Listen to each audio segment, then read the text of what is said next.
Hello, this is Jam Master Daniel 96, and in today's video, I'll be reading a quote from what J.J. Abrams had to say on why Rey is a Palpatine, on how she takes on the Skywalker name by choice. And the first quote, and let's begin. One of the themes of the movie is that anyone can be anything regardless of where you're from. I don't know if it resonates for everyone, but I think there are quite a few people who appreciate that idea, if not coming from a place that you're particularly excited about or proud of, though I completely understand your nobody is a devastating thing to me. The more painful, the more shocking thing was you're from the worst possible place, and is your destiny is that thing that you feel that you know is part of you somehow, that you're haunted by, is that your destiny, the idea that choices there are things more powerful than blood, as Luke says. The feeling was an important thing to convey for us.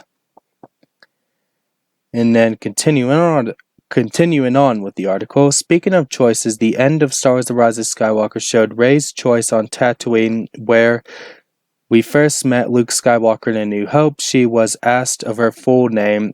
She said Rey Skywalker. She chose Luke and Leia as her family, along with Leia and Han's son / Anakin Skywalker's grandson, Ben Solo.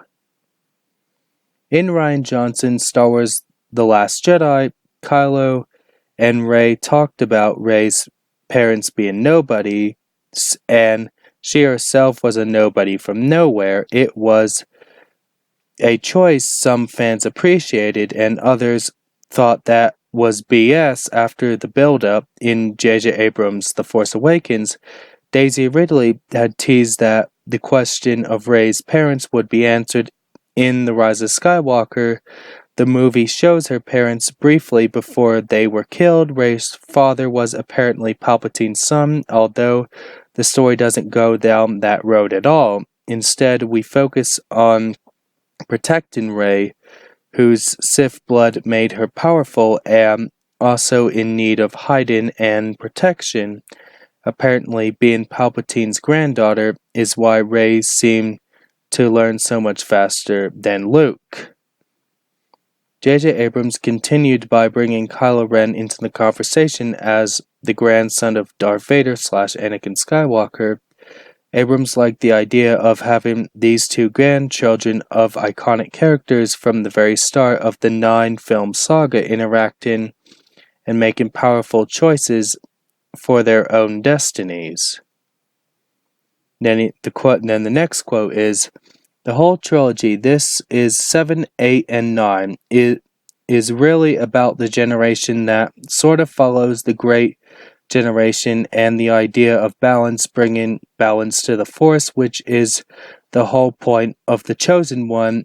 Anakin in the original trilogy, what I love was the idea that balance brought to the Force doesn't mean it's forever, it's not immediately everlasting, and I think the idea that if we are not careful, the evil will rise again, that we have to be proactive in doing what we can and maintain the balance. And how does the generation that follows, the great generation, do that? And the idea that these two main characters, both the grandchildren of these crucially important characters of Palpatine and Skywalker, as co-writer Chris Terrio was saying, these two houses coming together in this next generation felt like there was an inevitability to it. And if you were to watch episodes 1 through 9, you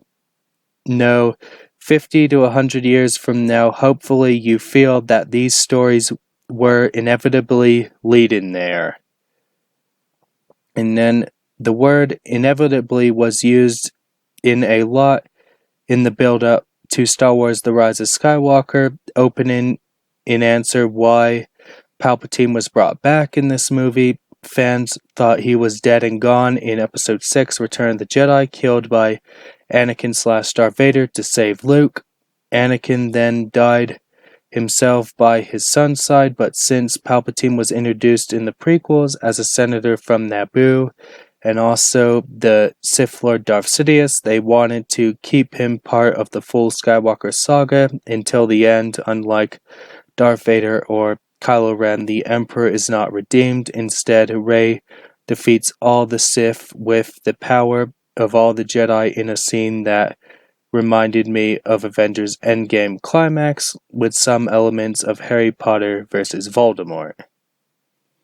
J.J. Abrams knows not all fans will appreciate his choices from Episode 7, and now in Episode 9 he had a response ready for criticism.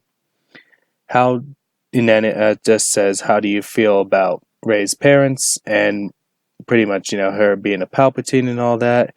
And I'll link this article down below, and that is pretty much the reasoning on why Rey was revealed to be a Palpatine in The Rise of Skywalker, and how she takes the Skywalker name at the end of the movie.